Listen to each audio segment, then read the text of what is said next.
Hello everyone, Avinash Sancheti, नवीन classes Kolkata.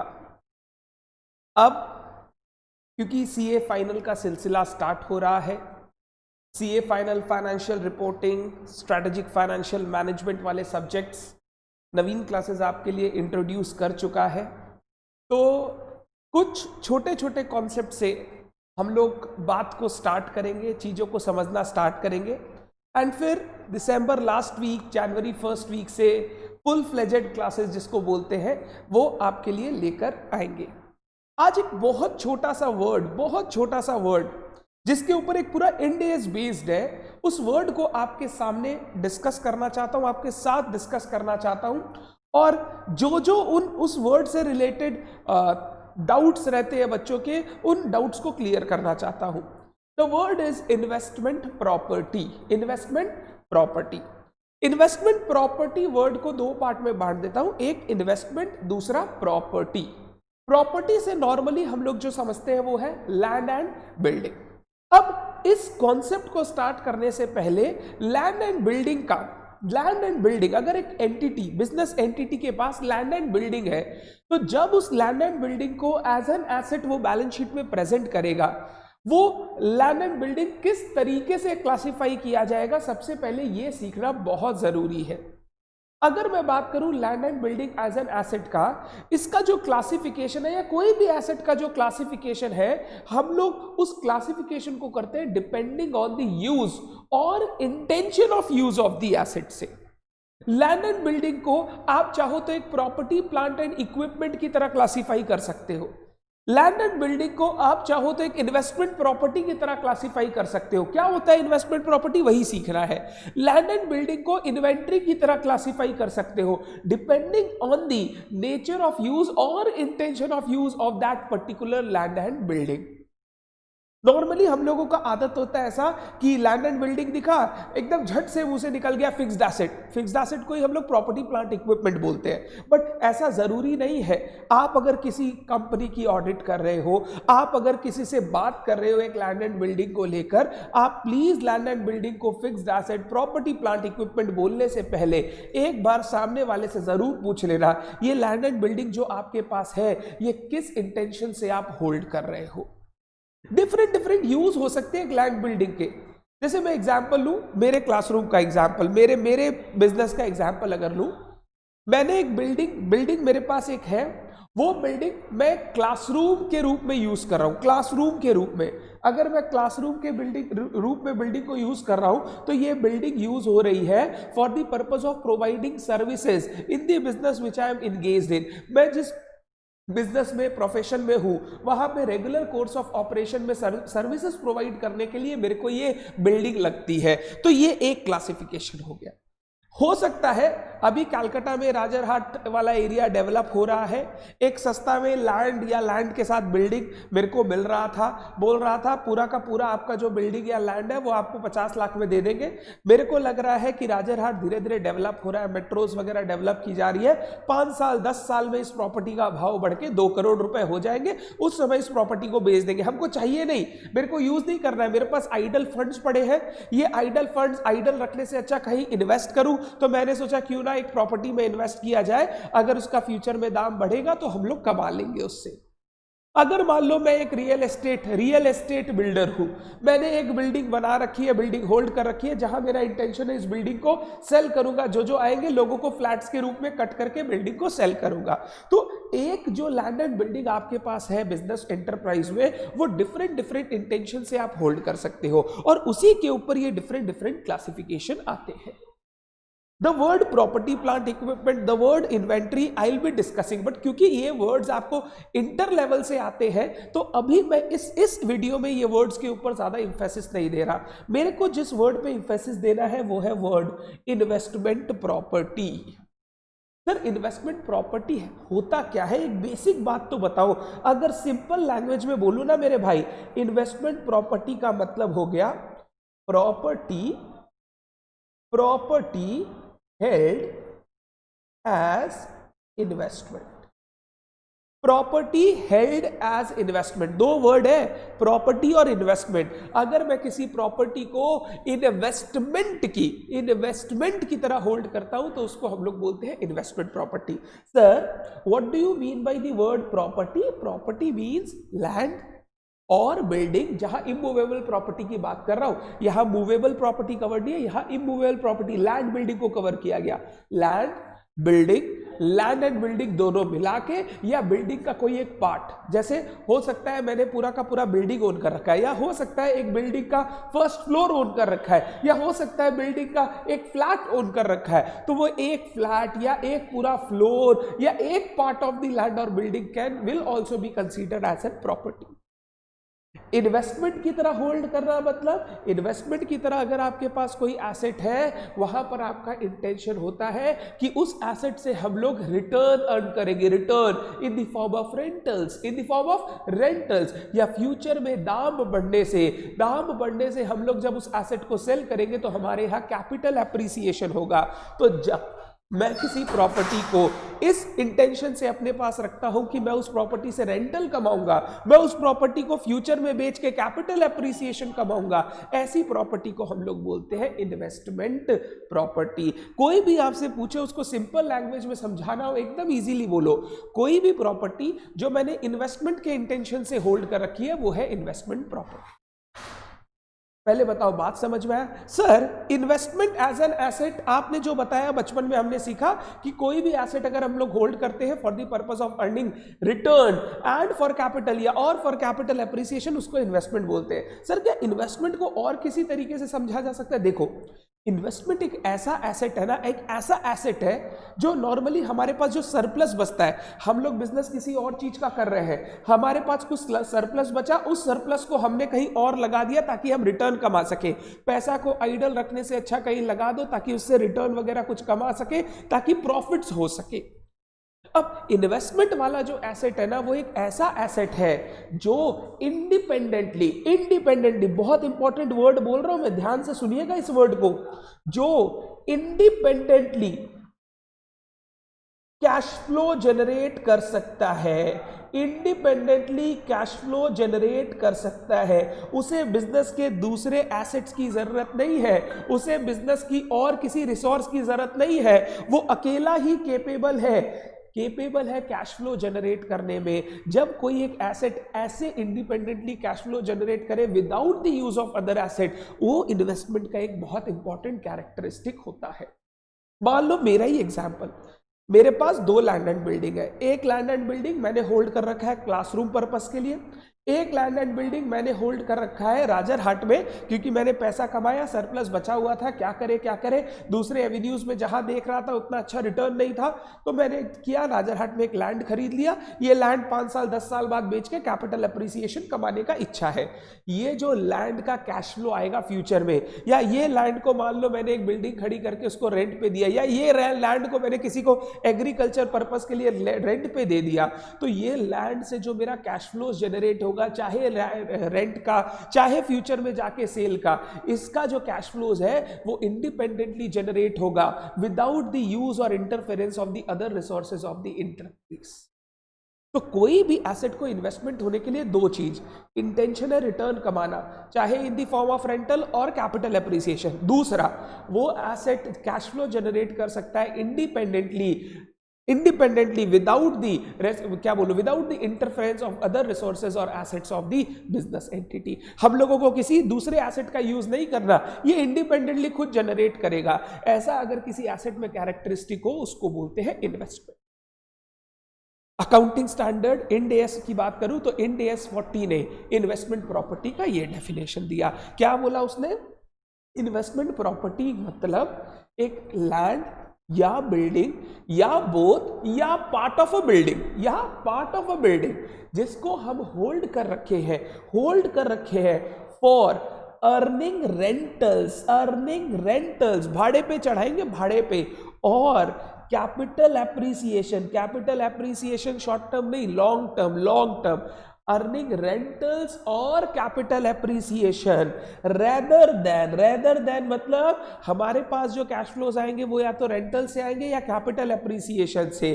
अगर इस intention से होल्ड कर रखा तब तो इन्वेस्टमेंट प्रॉपर्टी। बट ये जो इन्वेस्टमेंट प्रॉपर्टी है ये दो काम में नहीं लेनी है आपको। ये जो प्रॉपर्टी है ये दो यूज में नहीं ले सकते। पहला, यूज इन प्रोडक्शन और सप्लाई ऑफ गुड्स और सर्विसेज और एडमिनिस्ट्रेटिव पर्पस। बिजनेस को रेगुलर रन करने में, गुड सर्विसेज प्रोड्यूस करने के लिए अगर आप लैंड बिल्डिंग यूज करते हो तो that shall be classified as property plant equipment under India 60।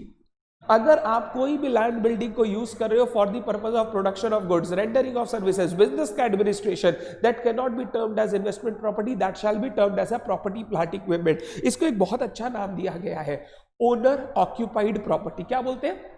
Owner occupied property, यानी जो ओनर है वो खुद ऑक्यूपाई करके रखा है, खुद ही यूज कर रहा है। अगर ओनर ऑक्यूपाइड प्रॉपर्टी है तो वो इन्वेस्टमेंट प्रॉपर्टी नहीं माना जाएगा।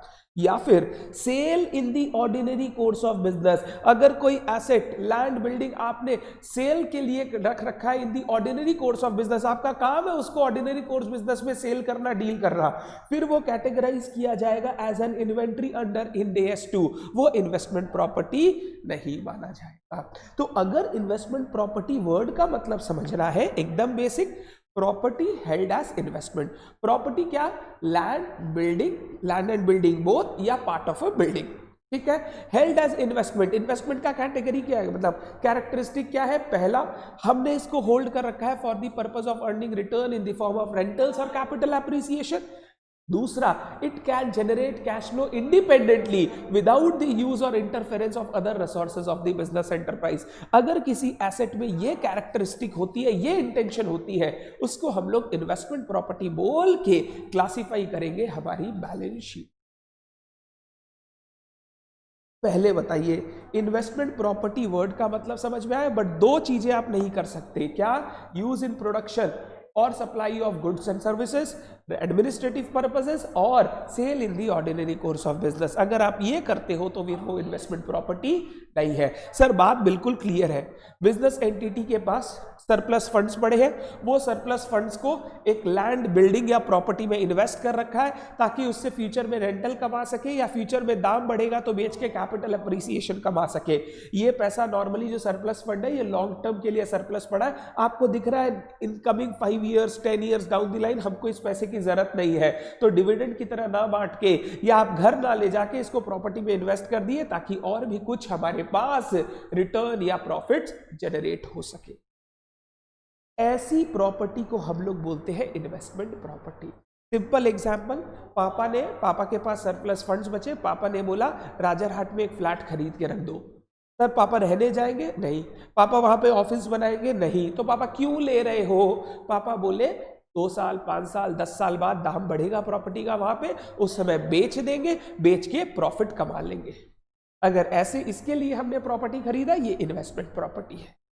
दूसरा, हमने एक बिल्डिंग या एक फ्लैट हमारे पास है या फ्लैट ले रखा है हमने या फ्लैट लिया हमने और उस फ्लैट में हमने इंटेंशन कर रखा है कि जो भी हम लोगों को ये जो फ्लैट है ये हम लोग रखेंगे नहीं, जब अच्छा दाम मिलेगा बेचेंगे। इंटरमीडिएट पीरियड में कोई अगर भाड़ेती आएगा तो उसको भाड़े पर लगा के रेंटल भी कमाएंगे। तो हमने इंटेंशन किया कि ये फ्लैट को भाड़े पर लगा के हम लोग को रेगुलर रेंटल कमाना है, मेरे लिए इन्वेस्टमेंट प्रॉपर्टी है। बट अगर कोई मैं बिल्डिंग को यूज कर रहा हूं, क्या चीज के लिए यूज कर रहा हूं? बिजनेस के लिए, बिजनेस का ऑफिस खोल दिया, मेरे लिए क्लासरूम खोल दिया, ये सारी चीजें इन्वेस्टमेंट प्रॉपर्टी के अंदर कैटेगराइज नहीं है। इन्वेस्टमेंट प्रॉपर्टी जो है वो नॉन करेंट एसेट्स में, non current asset balance sheet में, इन डेज के हिसाब की अगर बैलेंस शीट बोलूं, नॉन करेंट एसेट के अंदर इन्वेस्टमेंट प्रॉपर्टी का हेडिंग के अंदर आएगा। और अगर आप एएस की बात करो, नॉर्मल एएस जो कंपनीज एएस फॉलो कर रही है उनके लिए नॉन करेंट इन्वेस्टमेंट में इन्वेस्टमेंट प्रॉपर्टी की हेडिंग के अंदर आए। है non current asset, long term तक होल्ड करने का हमारा प्लान है, लॉन्ग टर्म कैपिटल एप्रिसिएशन का हमारा प्लान है। सर बात तो समझ में आ गया इन्वेस्टमेंट प्रॉपर्टी क्या है, बट सर कुछ डाउट्स है हम लोग को, आप सॉल्व कर पाएंगे क्या? आप जो डाउट्स सोचते हैं वो डाउट्स मैंने पहले ही कुछ डाउट्स जो मेरे को लगता है बच्चे पूछेंगे मेरे से, वो मैंने पहले से ही कुछ नोट करके रखे हैं जो मैं चाहता हूं आपके साथ डिस्कस कर लूं। पहला, सर एक होटल है, होटल एक कंपनी है आईटीसी, सर होटल बिजनेस में एंगेज्ड है, इनके पास एक बिल्डिंग है सर, प्रॉपर्टी है सर, ये जो प्रॉपर्टी है ये होटल के रूप में यूज कर रहे हैं सर, क्या ये इन्वेस्टमेंट प्रॉपर्टी है? मैंने बोला तुम ऐसा सोच ही क्यों रहे हो, ये इन्वेस्टमेंट प्रॉपर्टी है सर। ये जो होटल है ना, होटल, इसमें भी हम लोग रूम बना के ये लोगों को रहने के लिए भाड़े पर देते हैं और हर नाइट के हिसाब से, हर दिन के हिसाब से चार्ज ले लेते हैं। तो सर ये जो होटल के रूम्स है ये भी तो हम किसी को रेंटल पे देके, किसी को रेंटल पे देके हम रेंटल इनकम कमा रहे हैं, तो हमारा इंटेंशन है कि इस होटल के रूम को भाड़े पर देना है। तो सर हमको लग रहा है ये इन्वेस्टमेंट प्रॉपर्टी होना चाहिए, इन्वेस्टमेंट प्रॉपर्टी होना चाहिए, रेंटल कमाया, इंटेंशन रेंटल कमाना है, ये आपको जो लगा आप गलत नहीं हो कहीं, बट क्योंकि इनका ऑर्डिनरी कोर्स ऑफ ऑपरेशन है लोगों को जगह भाड़े पर देना और उनसे रेंट चार्ज करना, hotel rent, room rent charge करना, क्योंकि इनका ऑर्डिनरी कोर्स ऑफ ऑपरेशन में है। तो ये जो बिल्डिंग ये होल्ड करेंगे ये एक प्रॉपर्टी, प्लांट एंड इक्विपमेंट माना जाएगा अंडर इंड AS 16, ये इनका फिक्स्ड एसेट माना जाएगा, ये इनका इन्वेस्टमेंट प्रॉपर्टी माना नहीं जाएगा। होटल का क्योंकि बिजनेस है, रेगुलर कोर्स ऑफ ऑपरेशन है रूम भाड़े पर देना, तो ये cannot be considered as investment property. मैंने आपको बोला ना इन्वेस्टमेंट होने के लिए मैंने क्या बोला सर, ये ऐसा एसेट है जो बिना किसी दूसरे एसेट या रिसोर्सेज की मदद से अपने आप कैश फ्लो जनरेट कर रहा है। होटल में ऐसा नहीं है, उसमें आपने पूरा फोर्स लगा रखा है। वो होटल जो है, होटल वो खुद एक बिजनेस एंटिटी है जहां पे आपकी सारे अदर रिसोर्सेज लग के वो होटल से रूम रेंट जनरेट कर रहे हैं। ये एक प्रॉपर्टी, प्लांट, इक्विपमेंट है, ओनर ऑक्यूपाइड प्रॉपर्टी है, ये इन्वेस्टमेंट प्रॉपर्टी नहीं है। ठीक है सर। दूसरा, सर एक कंपनी है, कंपनी के पास एक बिल्डिंग है, क्या है? बिल्डिंग। सर ये बिल्डिंग उन्होंने अपने एम्प्लॉइज को दे दी ऑन रेंट। एम्प्लॉइज रहेंगे, एम्प्लॉइज सर, एम्प्लॉइज क्वार्टर होता है ना, एम्प्लॉइज क्वार्टर रेंट पे दिया है सर, फ्री में नहीं दिया है सर, रेंट दिया है, एम्प्लॉइज को जगह भाड़े पे दिया और उनसे एक रेंट देता है। सर सबको ही पता है ये मार्केट रेट पर रेंट नहीं होगा, मार्केट रेट से कुछ सस्ता होगा, बट सर रेंट ले रहे हैं।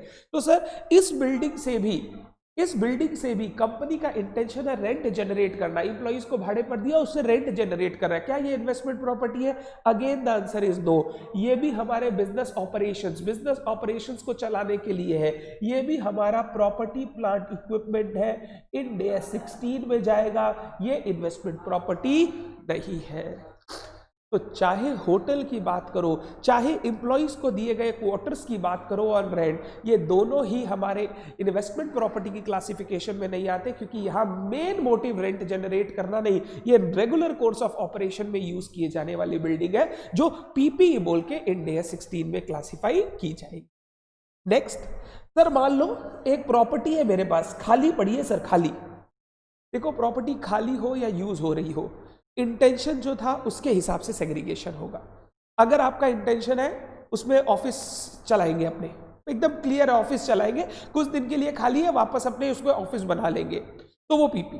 अगर उसमें ऐसा है नहीं सर इसको भाड़े पर देना, अभी तक कोई भाड़ेती मिला नहीं इसीलिए खाली है, अगर आपका इंटेंशन है रेंट कमाना है, भाड़े पर देना है, खुद यूज नहीं करोगे, तो वो वैकेंट होने के बाद भी वो इन्वेस्टमेंट प्रॉपर्टी ही कहलाएगी, इन्वेस्टमेंट प्रॉपर्टी ही कहलाएगी, और उसका जो भी अकाउंटिंग वगैरह होगा वो इंड AS 40 डील करेगा, उसको हम लोग इन्वेस्टमेंट प्रॉपर्टी ही मानेंगे।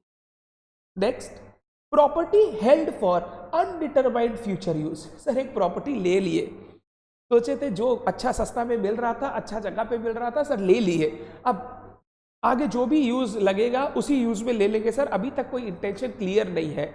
इंड AS 40 ने बोला अगर आपका इंटेंशन अभी तक क्लियर नहीं है, आपको पता नहीं है आप किस यूज में लेंगे, वो इंटेंशन आपका अभी तक क्लियर नहीं है, तो उसको भी आपको मानना चाहिए for the time being investment property, and उसका भी डीलिंग जो भी होगा वो होगा एज पर इंड AS 40। ये केस आपको ध्यान रखना चाहिए, क्योंकि पहले 3 केस तो लॉजिकल है, चौथे केस में इंड AS ने बोला अगर कोई प्रॉपर्टी लिया बट उसका फ्यूचर यूज आपको अभी तक पता नहीं है, जो काम में आएगा उस काम में ले लेंगे, तो उस केस में उस एसेट को एज एन इन्वेस्टमेंट प्रॉपर्टी रखो।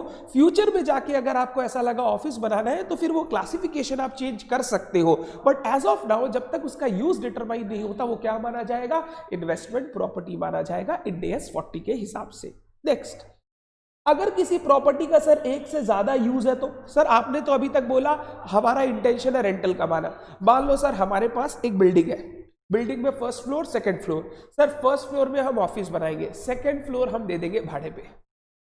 तो सर अब इस प्रॉपर्टी को हम लोग कैसे करें? देखो अगर किसी प्रॉपर्टी का मोर देन वन यूज है तो आपको ध्यान देना है, ध्यान देना है। क्या ध्यान देना है सर? एकदम ध्यान से, बहुत ध्यान से।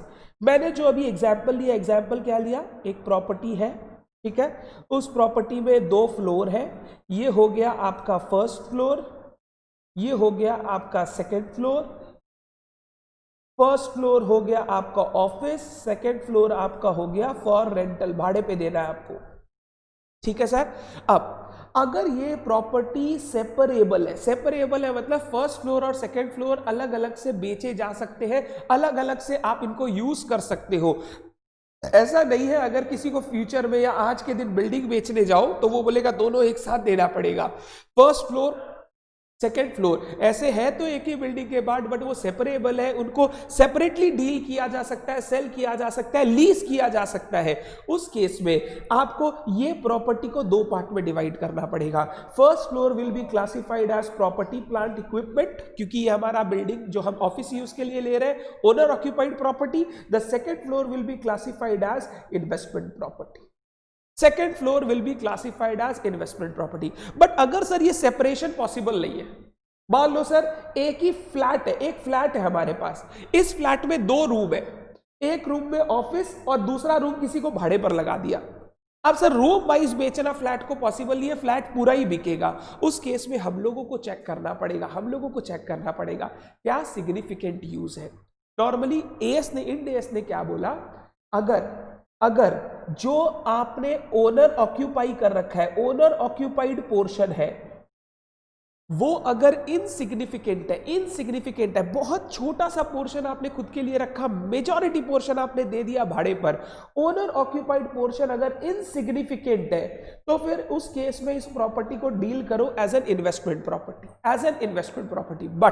बट अगर owner occupied property significant portion combine करता है, सिग्निफिकेंट पोर्शन कंसिस्ट करता है, तो फिर उस केस में इस प्रॉपर्टी को माना जाएगा पीपीई, क्या? Property plant and equipment. इसको आप इन्वेस्टमेंट प्रॉपर्टी मान नहीं सकते हो। तो अगर ओनर ऑक्यूपाइड इनसिग्निफिकेंट है, इनसिग्निफिकेंट पार्ट है, तो हम लोग उसको इन्वेस्टमेंट प्रॉपर्टी मानेंगे। बट ओनर ऑक्यूपाइड पार्ट अगर सिग्निफिकेंट है, अच्छा खासा पार्ट ओनर ने ऑक्यूपाई कर रखा है, तो फिर ये पीपीई बोल के सेग्रीगेट होगा, ये फिर इन्वेस्टमेंट प्रॉपर्टी बोल के सेग्रीगेट नहीं होगा। तो अगर किसी प्रॉपर्टी का एक से ज्यादा यूज है तो उसका क्लासिफिकेशन करने के लिए हमको चेक करना पड़ेगा क्या वो प्रॉपर्टी सेपरेबल है। अगर सेपरेबल है तो जो पार्ट आपने खुद के लिए रख रखा है ओनर ऑक्यूपाइड प्रॉपर्टी पीपी, जो पार्ट आपने भाड़े पर देने के इंटेंशन से रख रखा है इन्वेस्टमेंट प्रॉपर्टी। अगर प्रॉपर्टी सेपरेबल नहीं है तो मैं उसका सिग्निफिकेंट यूज के बारे में देखूंगा। अगर ओनर ऑक्यूपाइड पोर्शन सिग्निफिकेंट है, टोटल प्रॉपर्टी का सिग्निफिकेंट पोर्शन है पीपी, अगर ओनर ऑक्यूपाइड पोर्शन इनसिग्निफिकेंट है, छोटा सा पोर्शन ओनर ने ऑक्यूपाई कर रखा है, तो वो इन्वेस्टमेंट प्रॉपर्टी की तरह डील किया जाएगा। ये बेसिक नॉर्मल डाउट आते हैं बच्चों को जब बच्चे इन्वेस्टमेंट प्रॉपर्टी वर्ड को बोलते हैं। अगर कोई भी पूछे आपको इन्वेस्टमेंट प्रॉपर्टी वर्ड का मतलब, आप एकदम सिंपल बोलोगे property held as an investment, property land building और बोथ और उनका कोई पार्ट। इन्वेस्टमेंट जो एसेट खुद जनरेट कर सकता है कैश फ्लो इंडिपेंडेंटली, जहां पर हमारा इंटेंशन है, क्या इंटेंशन है? रिटर्न कमाना इन द फॉर्म ऑफ रेंटल और लॉन्ग टर्म कैपिटल अप्रिसिएशन, उसको हम लोग बोलते हैं इन्वेस्टमेंट प्रॉपर्टी। तो ये छोटे से वीडियो में इन्वेस्टमेंट प्रॉपर्टी वर्ड आपके साथ डिस्कस करने की इच्छा थी। Thank you so much, bye bye.